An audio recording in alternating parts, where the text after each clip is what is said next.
Hey there, Christopher L. out here in the freezing cold of New England.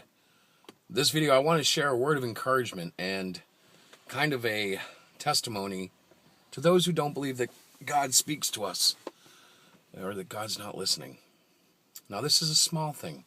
It's not like he cured cancer or that he raised the dead, but it was a testimony that touched me deeply and confirmed a lot of things to me, all in one fell swoop. You see, we've been attending House of Love Ministries out in Orange, Massachusetts for 3 or 4 months now. And we've partaken in their worship band. We've assisted, we've played instruments, we've sung.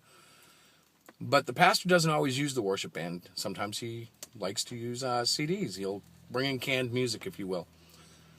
Recordings of other artists, and he'll allow that to lead worship. Well, about a month ago, he started Tuesday night services. And I have to say, every single service he's used CDs in.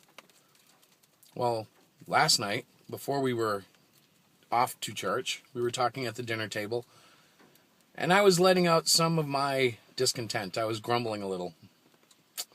And I looked at my wife and I said, I wish Pastor Joseph, that's the pastor, would allow me to pick the worship song sometime.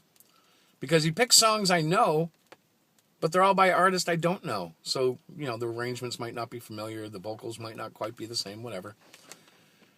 And I said, I'd play stuff, like from Chris Tomlin.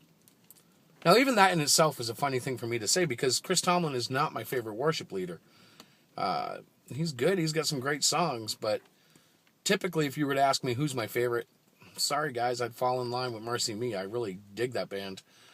But for that conversation, I said Chris Tomlin. For whatever reason, it came off my mouth. And we went into church, and there were hugs and greetings and all that stuff. That's the way it is when you go into a church service. Everybody knows everybody, and everybody's happy to see each other, and it was great. And Pastor Joseph said, okay, let's go into worship now. And he went over to the sound system, he turned on the music. And wouldn't you know it, the very first song, Chris Tomlin. Now, that's not so strange. I mean, granted, Chris Tomlin is one of the top-selling Christian performers of our time. But what was strange is I've never heard Pastor Joseph play Chris Tomlin before. So as I sat there with a tear running down my face, and I'm giggling inside, and my wife's smiling a mile wide because she's like, see, he played Chris Tomlin. God's listening. But then the pastor did something very odd, which I've never seen him do before. And that is, he played another Chris Tomlin song. And then another. 3 Chris Tomlin songs in a row. I was floored. Literally just wiped out, like Holy Spirit rained down on me. Humble me up and just show me my place. Because you see, when you go to a church for the first time and in the first few months, there are often points where you go, I'm not sure if this is for me. I'm not sure if this is the right place. But for me, that was God confirming, oh yeah, this is indeed the right place. I hear you, son. And I'm speaking to my other son, your brother. And I'm making things happen. Now, after the service, of course, I went up to Pastor Joseph and I said, I got to know, why did you play those first 3 songs? Why did you play those specific songs? He said, I don't know. I was led by the Spirit to. Why? And I told him why. And all at once, we knew.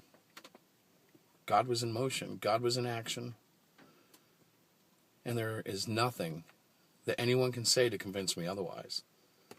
1 song might have been a coincidence. 2 songs, who knows, it's possible. But 3 songs? Oh, Father, Son, Holy Spirit, speak aloud, speak aloud. So if you don't think God's listening, and if you think he can't reach out and touch someone to do something to show you he's listening, take heart, because he is listening. There was no way Joseph could have known what I had said at the dinner table. Our house isn't bugged. My wife didn't call him. He's not psychic. It was God and God alone. How great is our God? Well, until next time, happy Jesus Day. God bless and peace out.